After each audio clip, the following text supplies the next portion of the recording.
Welcome to edu और edu के हमारे इस यूट्यूब चैनल में आप सभी का स्वागत है। तो साइंस के चैप्टर में हम लोग मानव मस्तिष्क अर्थात ह्यूमन ब्रेन को पढ़ रहे थे और ह्यूमन ब्रेन के अंतर्गत हम लोग तंत्रिका तंत्र अर्थात केंद्रीय तंत्रिका तंत्र को हमने समाप्त किया और उसके बाद परिधीय तंत्रिका तंत्र अर्थात पेरिफेरल नर्वस सिस्टम की हमने शुरुआत की थी। हमने बताया था कि जो परिधीय तंत्रिका तंत्र है यह हमारे मस्तिष्क और मेरु रज्जु के तंत्र से ही इसका निर्माण होता है अर्थात ब्रेन और जो स्पाइनल कोड होता है तो उसी के इस नर्वस सिस्टम से नर्व से इसका निर्माण होता है परिधीय तंत्रिका तंत्र का। और हमने ये भी बताया था कि जो परिधीय तंत्रिका तंत्र है उसके दो भाग होते हैं, एक कपालीय तंत्रिका जिसे क्रेनियल नर्व्स कहते हैं और दूसरा रीढ़ तंत्रिकाएं जिसे बैकबोन नर्व्स कहा जाता है। तो रीढ़ तंत्रिकाएं और फिर कपालीय तंत्रिकाएं। तो चलिए हम लोग देखते हैं इस कपालीय तंत्रिकाएं और रीढ़ तंत्रिकाओं को और उसके बाद हम लोग देखेंगे जो अंतिम है स्वायत्त तंत्रिका तंत्र जिसके दो भाग हैं अनुकंपी और परानुकंपी। तो चलिए हम लोग शुरू करते हैं कपालीय तंत्रिकाओं को। कपालीय तंत्रिकाओं को क्रेनियल नर्व कहा जाता है। क्रेनियल नर्व इन तंत्रिकाओं का संबंध ज्ञानेंद्रियों, सिर, गर्दन तथा अन्य महत्वपूर्ण रचनाओं से होता है। तो कपालीय तंत्रिकाओं का जो संबंध होता है वह किससे होता है तो ज्ञानेंद्रियों अर्थात सेंसरी ऑर्गन्स जो कि हमारे 5 सेंसरी ऑर्गन्स है आंख, नाक, जीभ, त्वचा और कान। तो इन सेंसरी ऑर्गन से इनका डायरेक्टली कांटेक्ट होता है किसका कपालीय तंत्रिकाओं का। सिर, गर्दन तथा अन्य महत्वपूर्ण रचनाओं से भी इसका संबंध होता है। The relation of these cranial nerves to sensory organs, head, neck and other important structures. तो तंत्रिकाओं का संबंध ज्ञानेंद्रियों, सिर, गर्दन तथा अन्य महत्वपूर्ण रचनाओं से होता है अर्थात the relation of these cranial nerves to sensory organs, head, neck and other important structures. एक इंपॉर्टेंट फैक्ट याद रखेंगे कि मनुष्य में 12 कपालीय तंत्रिकाएं होती हैं जिनका काम ज्ञानेंद्रियों को मस्तिष्क से जोड़ना है तथा संवेदनाओं को मस्तिष्क तक पहुंचाना है। तो मनुष्य में 12 कपालीय तंत्रिकाएं होती हैं अर्थात 12 जो क्रेनियल नर्व्स होते हैं उसकी संख्या 12 होती है और इनका काम ज्ञानेंद्रियों को मस्तिष्क से जोड़ना होता है और ये संवेदनाओं को मस्तिष्क तक पहुंचाने का काम करते हैं। तो मनुष्य में 12 कपालीय तंत्रिकाएं होती हैं, 12 क्रेनियल नर्व्स होते हैं जो ज्ञानेंद्रियों को मस्तिष्क से जोड़ते हैं और उनके संवेदनाओं को अर्थात सूचनाओं को सेंसर्स को मस्तिष्क तक पहुंचाते हैं। तो मनुष्य में 12 कपालीय तंत्रिकाएं हैं जिनका काम ज्ञानेंद्रियों को मस्तिष्क से जोड़ना है तथा संवेदनाओं को मस्तिष्क तक पहुंचाना है। There are 12 cranial nerves whose main function is to add sensory organs with brain and sending information to brains. So there are 12 cranial nerves whose main function is to add sensory organs with brain and sending information to brain. तो यह तो था कपालीय तंत्रिकाएं। अब हम लोग देखते हैं रीढ़ तंत्रिकाएं अर्थात बैकबोन नर्व्स। तो रीढ़ तंत्रिकाएं या बैकबोन नर्व्स तो मनुष्य में 31 जोड़ी अर्थात 62 रीढ़ तंत्रिकाएं होती हैं जो मिश्रित प्रकार की होती हैं अर्थात कई प्रकार के तंत्रिकाओं का यह मिश्रण होता है। तो मनुष्य में 31 जोड़ी अर्थात 62 रीढ़ तंत्रिकाएं होती हैं जो मिश्रित प्रकार की होती हैं। There are 31 pairs, 62 backbone nerves which are at mixture type। तो मनुष्य में 31 जोड़ी अर्थात 62 रीढ़ तंत्रिकाएं होती हैं जो मिश्रित प्रकार की होती हैं। there are 31 pairs, it means 62 backbone nerves which are at mixture type. Important है, पूछा जाता है कि मनुष्य में रीढ़ तंत्रिकाओं की संख्या कितनी होती है, तो 31 जोड़ी अर्थात 62, 31 पेयर्स। जबकि पूछा जाए कि कपालीय तंत्रिकाएं क्रेनियल नर्व की संख्या कितनी होती है, तो 12। किसमें? मनुष्य में। प्रत्येक रीढ़ तंत्रिका का निकास स्थल 2 मूल, मेरु रज्जु का आधार मूल एवं पृष्ठ मूल। प्रत्येक रीढ़ तंत्रिका का जो निकास स्थल है वह 2 मूल होता है, एक मेरु रज्जु का आधार मूल और दूसरा मेरु रज्जु का पृष्ठ मूल। तो प्रत्येक रीढ़ तंत्रिका कहां से निकलती है, तो मेरु रज्जु के 2 मूल से, अर्थात एक अधर मूल से अर्थात एक ऊपरी पार्ट से और एक पृष्ठ मूल अर्थात निचली पार्ट से। तो मेरु रज्जु के ऊपरी और निचली पार्ट जिसे अधर और पृष्ठ मूल कहते हैं, तो उन्हीं मूलों से इसका यह निकलता है, निकास स्थल है। किसका? तो रीढ़ तंत्रिकाओं का। हमने बताया था कि जो मेरु रज्जु होता है वह हमारे सिर के पिछले हिस्से से, मस्तिष्क के सबसे पिछले हिस्से से पतली होकर शुरुआत होती है और रीढ़ की हड्डी तक यह पहुंचती है और वहीं से रीढ़ की हड्डी की शुरुआत होती है। इसीलिए इसे रीढ़ की हड्डी का एक छोटा सा अंश माना जाता है। किसे? तो इस मेरु रज्जु को, स्पाइनल कोड को। तो प्रत्येक रीढ़ तंत्रिका का जो निकास स्थल है अर्थात निकलता कहां से है, तो 2 मूल से, एक मेरु रज्जु के अधर मूल से और दूसरा पृष्ठ मूल से। The emerging place of backbone nerve is of two roots of a spinal cord, and one is front root and other is back root. So the emerging place of each backbone nerve is of 2 roots of a spinal cord. One is front root and other is back root. Root का मतलब होता है निकलना, जड़। रीढ़ तंत्रिका के मूलों का धूसर द्रव्य के श्रृंगों से निकलने के बाद कशेरुकाओं के बीच से होकर आपस में जुड़ाव होता है। तो जो रीढ़ तंत्रिका के मूल है उनसे धूसर द्रव्य निकलता है, बिटर मटेरियल निकलता है और वे निकलने के बाद कशेरुकाओं के बीच से गुजरते हैं और उसके बाद आपस में जुड़ जाते हैं, अर्थात वर्टिब्रेट एनिमल से यह तो जितने सारे यह जो रीढ़ तंत्रिका के धूसर द्रव्य हैं वे केवल कशेरुकाओं में पाए जाते हैं। हमने बताया था कशेरुका उसे कहते हैं जिनमें रीढ़ की हड्डियां पाई जाती हैं, मेरुदंड पाई जाती हैं, तो वर्टिब्रेट एनिमल उसे कहते हैं। तो रीढ़ तंत्रिका के मूलों का जो धूसर द्रव्य है उसके श्रृंगों से निकलने के बाद वे कशेरुकाओं के बीच से होकर आपस में जुड़ जाते हैं। याद रखेंगे, the roots of backbone nerves connect with each other when they emerge from bitter material between vertebrates. तो the roots of backbone nerves connect with each other when they emerge with bitter material between vertebrates. पृष्ठ मूल संवेदी तथा अधर मूल प्रेरक कहे जाते हैं।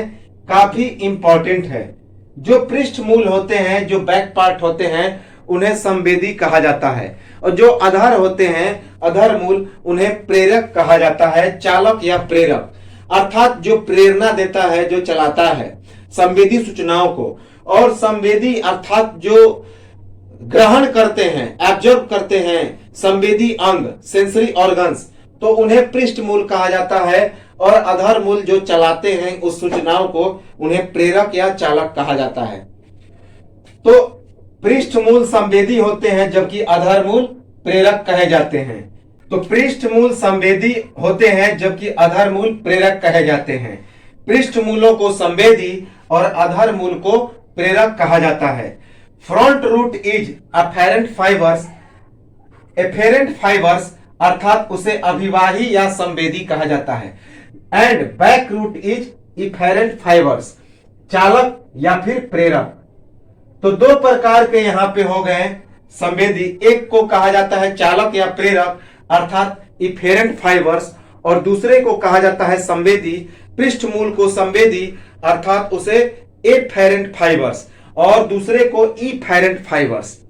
तो चालक या प्रेरक को इफेरेंट फाइबर्स जो कि अधर मूल को कहा जाता है और पृष्ठ मूल को अर्थात फ्रंट रूट को एफेरेंट फाइबर्स अर्थात अभिवाही या संवेदी कहा जाता है। अंगों या उत्तकों को संवेदी अर्थात अभिवाही के द्वारा केंद्रीय तंत्रिका तंत्र में परिवर्तन किया जाता है, जबकि केंद्रीय तंत्रिका तंत्र को चालक या प्रेरक के द्वारा अंगों या उत्तकों में परिवर्तित किया जाता है। तो अंग संवेदी या फिर अभिवाही अर्थात जो एफेरेंट फाइबर है वह क्या करता है कि अंगों या उत्तकों को किसमें परिवर्तित करता है, तो अंगों या उत्तकों का वह परिवर्तन करता है किसमें, तो केंद्रीय तंत्रिका तंत्र में, सेंट्रल नर्वस सिस्टम में। जबकि जो इफेरेंट फाइबर्स है अर्थात चालक या प्रेरक है वह केंद्रीय तंत्रिका तंत्र को अंगों या फिर उत्तकों में परिवर्तित करता है। तो अंगों या उत्तकों को संवेदी या फिर अभिवाही के द्वारा केंद्रीय तंत्रिका तंत्र में परिवर्तित किया जाता है, जबकि केंद्रीय तंत्रिका तंत्र को अंगों में या फिर उत्तकों में किसके द्वारा परिवर्तित किया जाता है, तो चालक या फिर प्रेरक के द्वारा।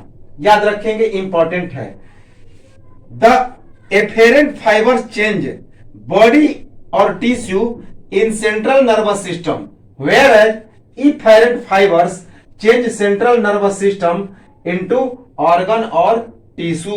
याद रखेंगे, इंपॉर्टेंट है कि संवेदी या फिर अभिवाही अंगों या उत्तकों को केंद्रीय तंत्रिका तंत्र में परिवर्तित करता है, जबकि चालक या प्रेरक वह केंद्रीय तंत्रिका तंत्र को अंगों या उत्तकों में परिवर्तित करता है।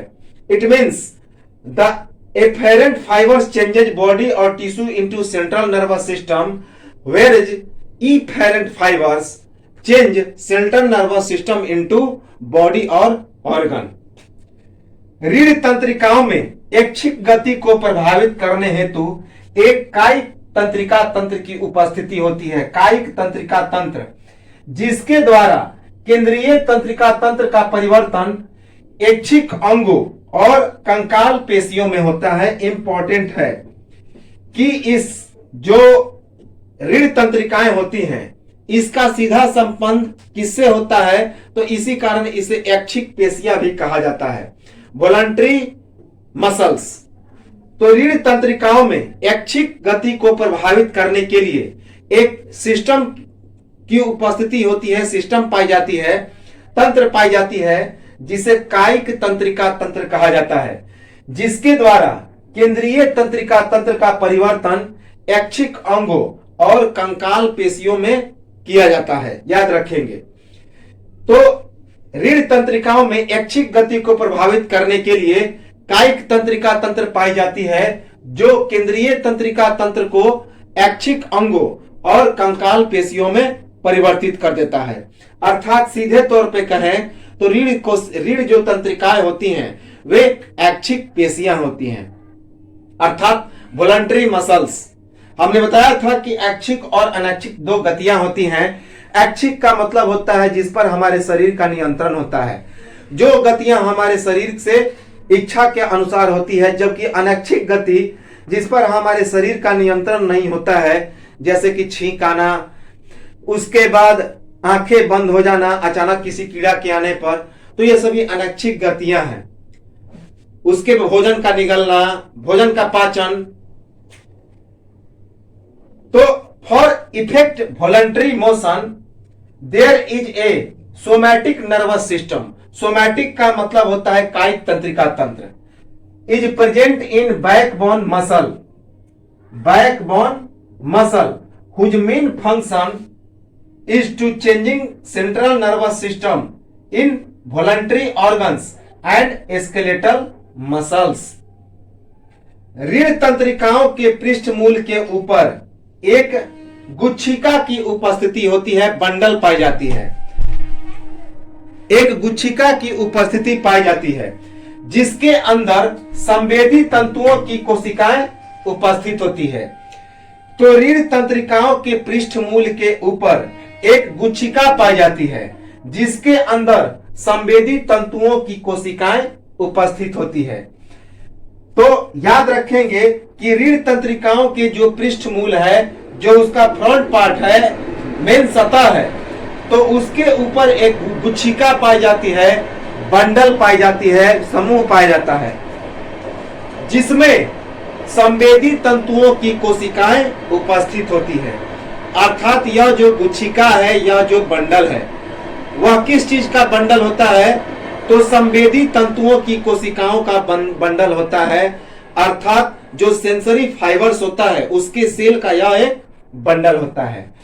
At the top of front root of a spinal cord of backbone nerves there is a bundle in which sensory fibre cells present. तो रीढ़ तंत्रिकाओं के पृष्ठमूल के ऊपर एक गुच्छिका की उपस्थिति होती है जिसके अंदर संवेदी तंतुओं की कोशिकाएं पाई जाती है। पृष्ठ तथा अधर मूलों के परस्पर जुड़ने के बाद इसका 3 शाखाओं में विभाजन होता है।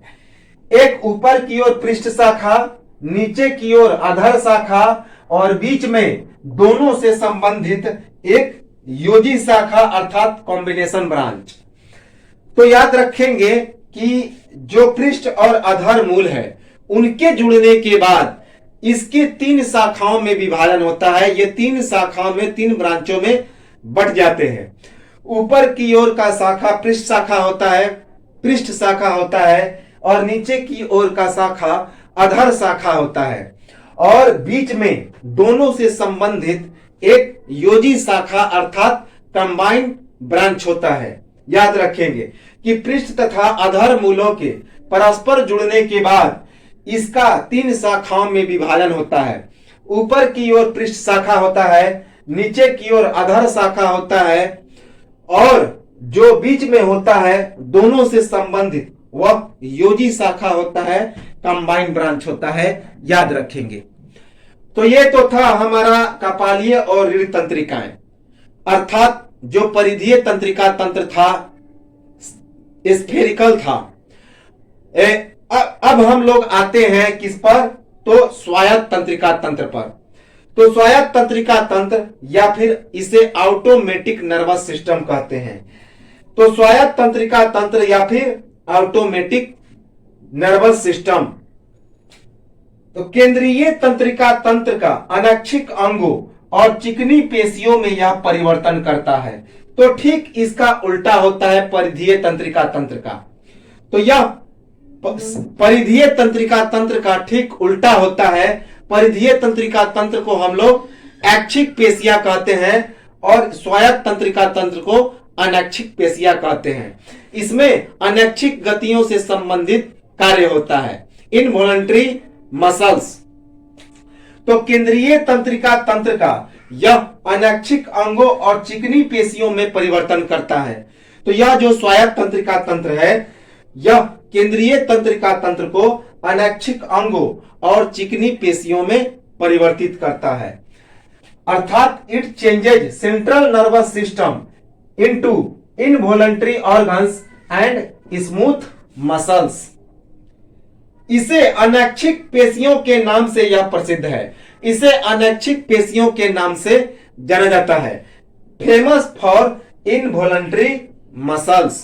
कौन? तो यह स्वायत्त तंत्रिका तंत्र अर्थात ऑटोमेटिक नर्वस सिस्टम अनैच्छिक पेशियों के नाम से यह जाना जाता है, अर्थात it is famous for involuntary muscles. तो यह तो था स्वायत्त तंत्रिका तंत्र।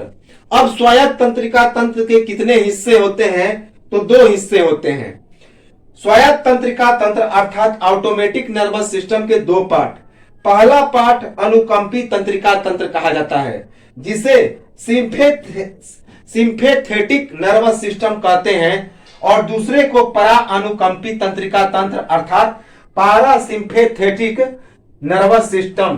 तो सिंपैथेटिक और पारासिम्पैथेटिक अर्थात अनुकंपी और परानुकंपी तंत्रिका तंत्र कहे जाते हैं, जो कि स्वायत्त तंत्रिका तंत्र के 2 हिस्से हैं। याद रखेंगे, इंपॉर्टेंट है। जो अनुकंपी तंत्रिका तंत्र है वह हृदय गति को बढ़ाने का काम करता है। काफी इंपॉर्टेंट है।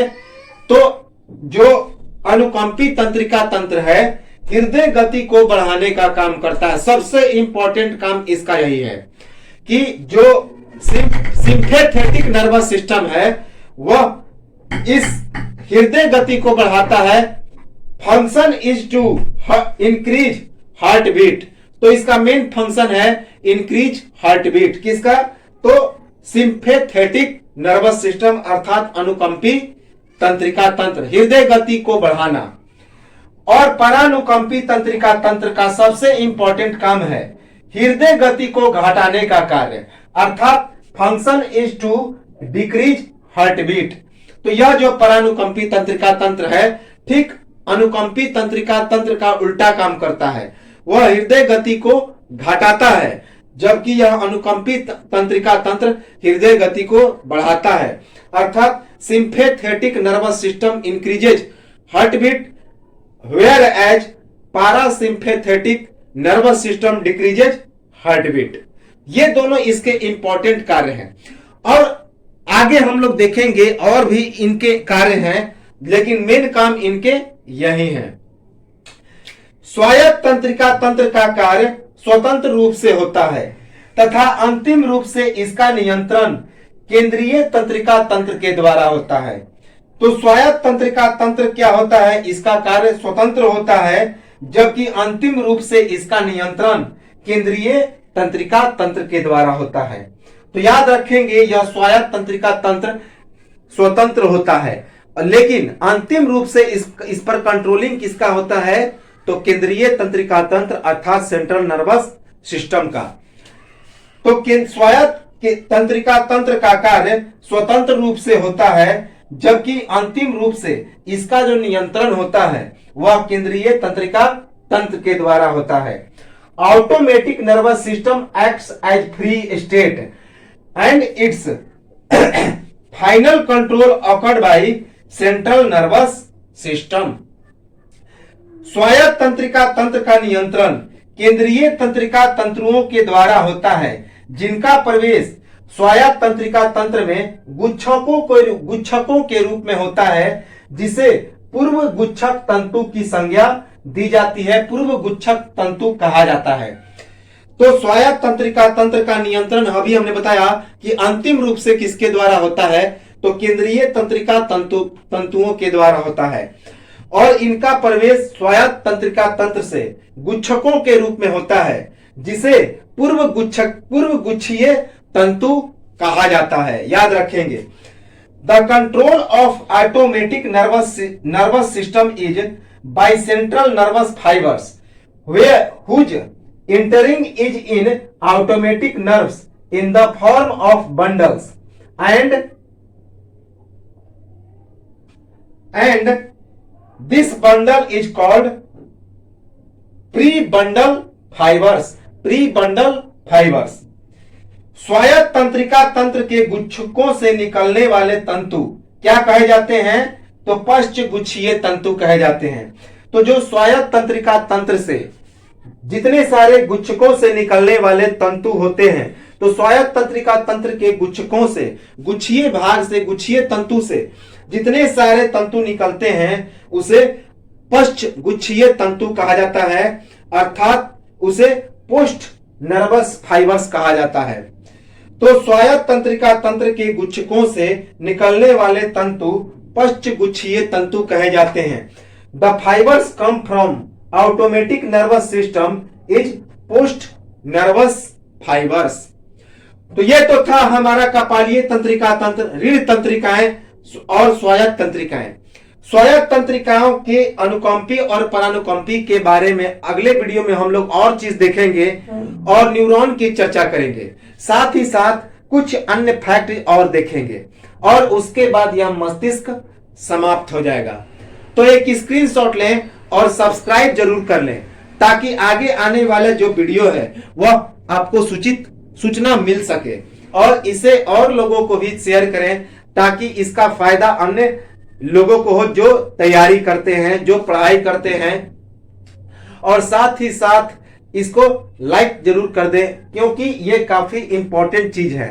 यह बहुत ही ज्यादा है, बहुत ही इंपॉर्टेंट है, इससे ज्यादा प्रश्न नहीं पूछे जाएंगे। तो एक स्क्रीनशॉट लें और मिलेंगे हम लोग अगले वीडियो में और कंटिन्यू करेंगे इस स्वायत्त तंत्रिका तंत्र के हिस्सों को। और तब तक